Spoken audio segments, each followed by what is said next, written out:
3. Semiotika, semiologi berasal dari bahasa Yunani semeion yang berarti tanda. Secara umum diartikan sebagai ilmu yang mempelajari tanda atau ilmu yang mempelajari kaidah-kaidah tanda di tengah masyarakat. Dalam disiplin ilmu linguistik, semiotika juga dikenal dengan sebuah semiologi, sememik, dan semik. Sebenarnya, semiotika dan semiologi merupakan istilah yang memiliki arti yang sama, dan dua kata tersebut masih sering digunakan sampai saat ini. Istilah lain juga digunakan untuk menyebut ilmu ini, seperti semiologi tersebut sebenarnya memiliki arti yang sama.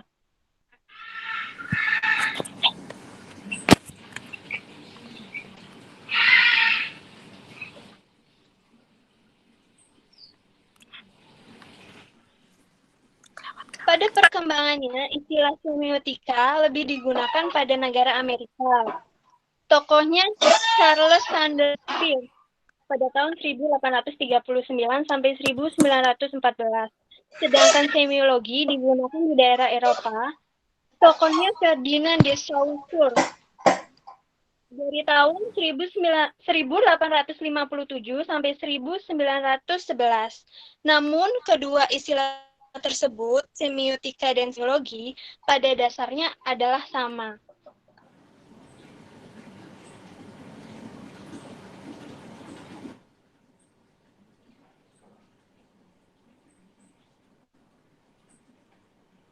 Ya, apa saja lingkup semiotika? Mengapa kita mempelajari semiotika? Sebenarnya untuk menunjukkan bagaimana terbentuknya tanda di masyarakat. 2. Mengerti mengenai kaidah dan aturan-aturan tanda. 3. Pemilihan dan pengkombinasian dan penggunaan tanda-tanda dengan cara tertentu sehingga ia dapat mempunyai makna dan nilai sosial.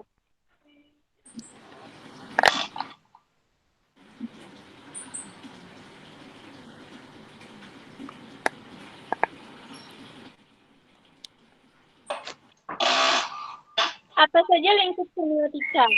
Lingkup semiotika terdiri dari bahasa dan sistem komunikasi yang tersusun oleh tanda, visual maupun non-visual. Manusia adalah Homo semioticus. Manusia adalah makhluk yang tidak dapat lepas dari tanda. Manusia berpikir dalam berkomunikasi lewat sarana tanda. Tanpa sebuah tanda, manusia tidak dapat eksis ataupun ada.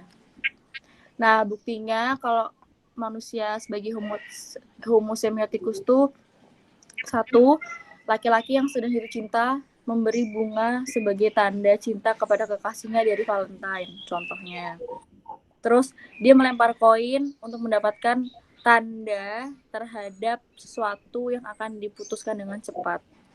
Terus ada lagi, manusia berpakaian, menata rambut, berdandan untuk menunjukkan tanda terhadap suatu posisi tertentu dan lain-lain.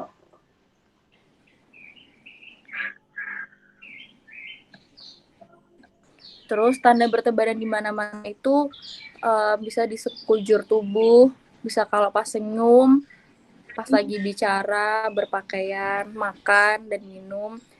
Bahkan kalau diem pun juga itu tandanya gitu. Terus dengan tanda kita mencari keteraturan dan pegangan. Tanda adalah perangkat bagi kita dalam upaya mencari jalan di tengah manusia dan bersama-sama manusia. Pada dasarnya, semiotika mempelajari bagaimana manusia atau humanity memaknai hal-hal. Memaknai berarti objek-objek tersebut tidak saja memberi informasi, tapi juga berkomunikasi, mengkonstitusi sistem terstruktur dari tanda. Masa? Ya, terus jadi siapa? Aku teori informasi dan semiotika. Jadi setelah saya membaca semiotika dan teori informasi, dua hal tersebut tuh punya sebuah hubungan, yaitu perbedaan konsep serta ukuran informasi. Nah, semiotika kalau menurut tokoh yang bernama Nauta itu sebuah jenis fisiologi pemindahan informasi. Nah, Nauta sendiri menganggap kayak konsep sistem signal sign, simbol, dan sinetik, semantik, pragmatik sebagai hal yang penting bagi proses informasi. Dikarenakan dua sistem ini berasal dari semiotika. Pada mulanya, Nauta mencoba sebuah pengajian yang ekstensif pada semiotika, lalu lanjut pada penyelidikan teori informasi. Sudah.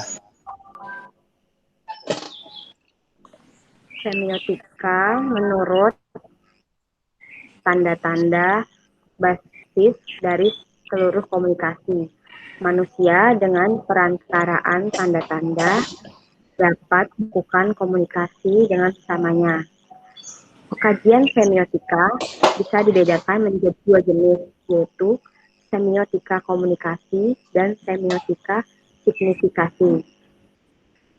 Beberapa ahli mendefinisikan semiotika atau semiosis sebagai ilmu atau proses yang berhubungan dengan tanda.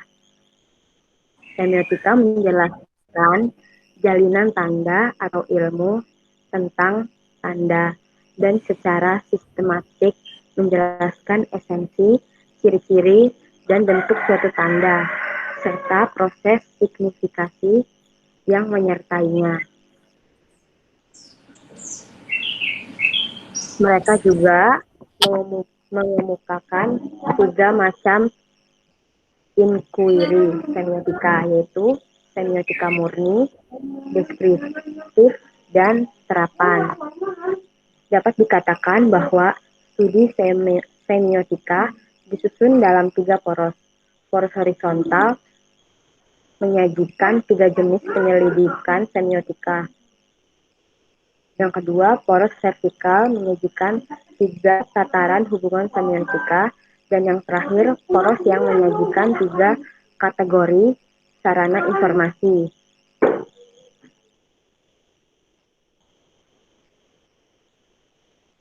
Asas dasarnya adalah semua komunikasi berdasarkan kemungkinan memilih atau menyeleksi dari sekumpulan alternatif isi informasi secara terbalik berbeda dengan probabilitas kemubaziran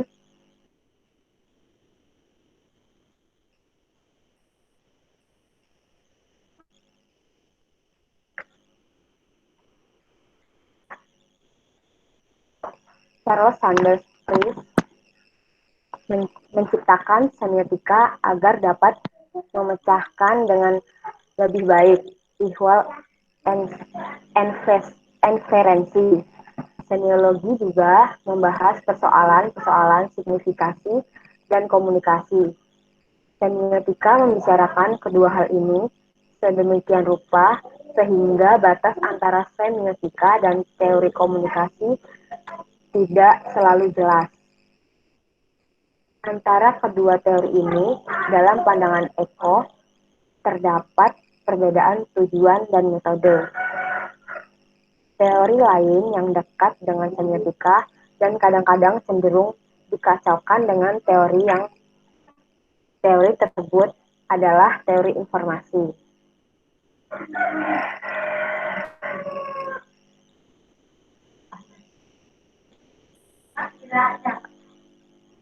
Arti pertama kata informasi yang diberikan oleh kamus Fang adalah pengetahuan yang dimiliki.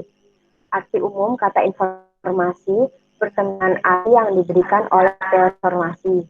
Dalam teori informasi, tidak hanya informasi atau pengetahuan yang dimiliki yang dipetik oleh penerima yang relevan saja, tetapi juga oleh sejumlah alternatif yang dapat dipilih dari pengirim. Pada dasarnya, terdapat hubungan langsung antara penampilan suatu tanda di satu pihak dan jumlah informasi yang dibawa oleh tanda tersebut di lain pihak. Informasi adalah sebuah konsep yang benar-benar khas bagi pembahasan komunikasi manusia.